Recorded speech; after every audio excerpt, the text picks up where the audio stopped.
A lot of headlines this morning out of the White House with the president eager to get back out in public, back on the trail. So talking with us with the latest, White House Deputy Press Secretary Brian Morgenstern joining us, I believe, from the White House. Brian, good to have you on the show.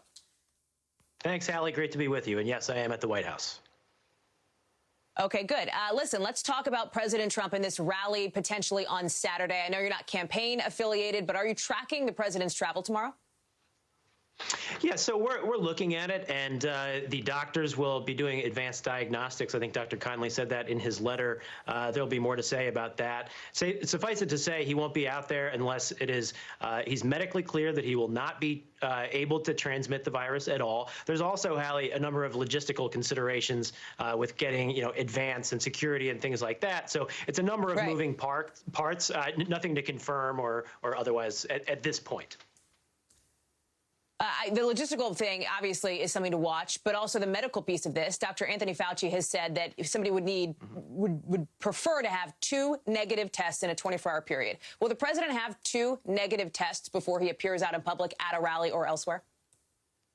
So my understanding is that Dr. Conley is going to have more to say about the advanced diagnostics and about how they can measure the transmissibility of the disease. I don't want to get out ahead of that, whether it's the 2 negative tests Dr. Fauci references or whether it's some other way of conveying information. I'll leave that to the doctors to say, but they will certainly prove with medical evidence that there is no transmissibility of the virus.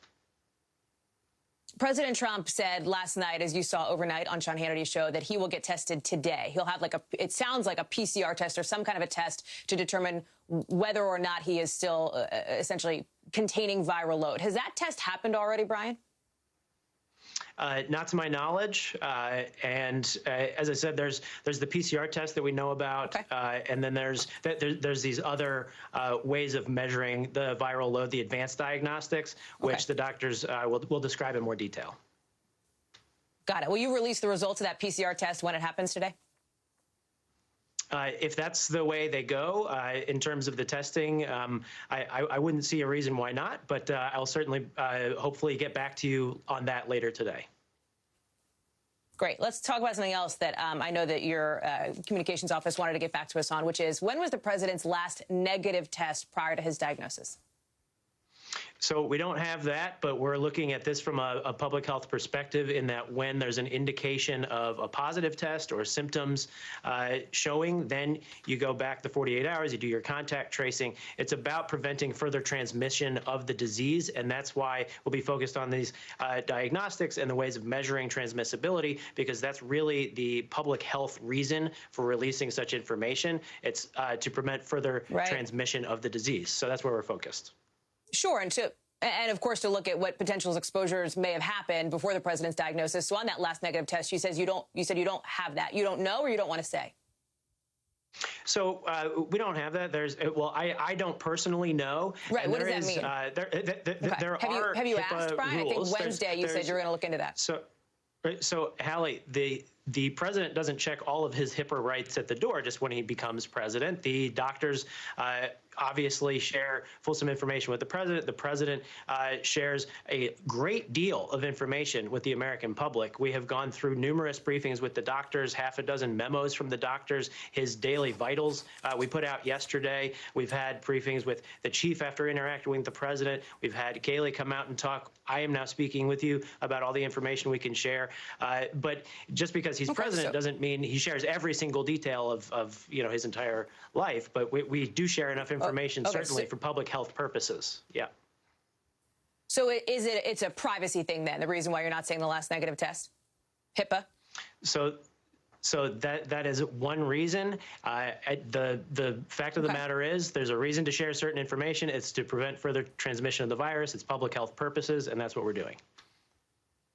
Got it. But you just said a couple of minutes ago that you would share the results of his PCR test today if you get it and if that happens. So what's the difference? Why not be more transparent with people about this last negative test? You know there is a public health reason for this, and it impacts the people who were potentially exposed to the virus before the president was diagnosed. Why not be transparent about that specific, very specific piece of information?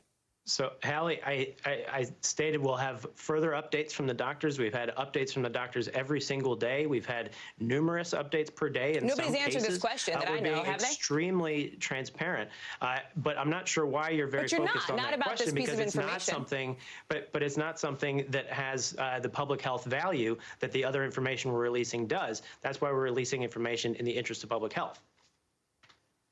Okay, I think medical experts would absolutely disagree with that about the public health value, because the reason, as we've talked about ad nauseum, and as I think you know that is important, is because it determines the potential exposure for other people. Brian, people that you work with prior to the president's diagnosis. You are not saying when the president's last negative test was. Let's be clear about that. Let me ask someone else. But the president was socially distanced from people. Certainly, you focused a lot on the New Jersey event. Everybody there said he was never within 6 feet of anybody. Brian, we have video. We know the president wasn't socially distanced from everybody. That's not true. We've seen video of the president over the weekend, Brian. We have eyeballs.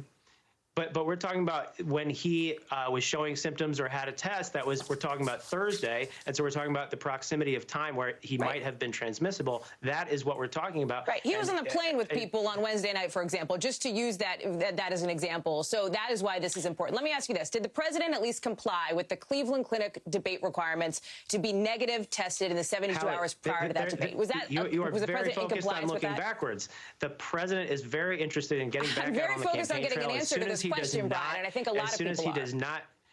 As soon as he is not going to be transmitting the virus, we will have information on that. He is excited to do it. He can't wait to get out and interact with the American people in a safe way. And by the way, he can't wait to debate Joe Biden.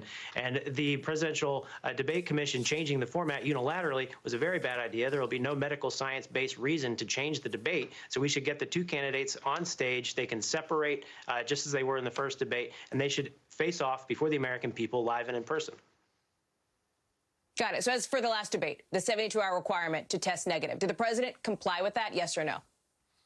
Hallie, we are looking at how the president can get out there without transmitting the virus, and that's what we're going to do. That is not the question that is in front of you, Brian. So do you not have an answer? I just want to be clear. I know.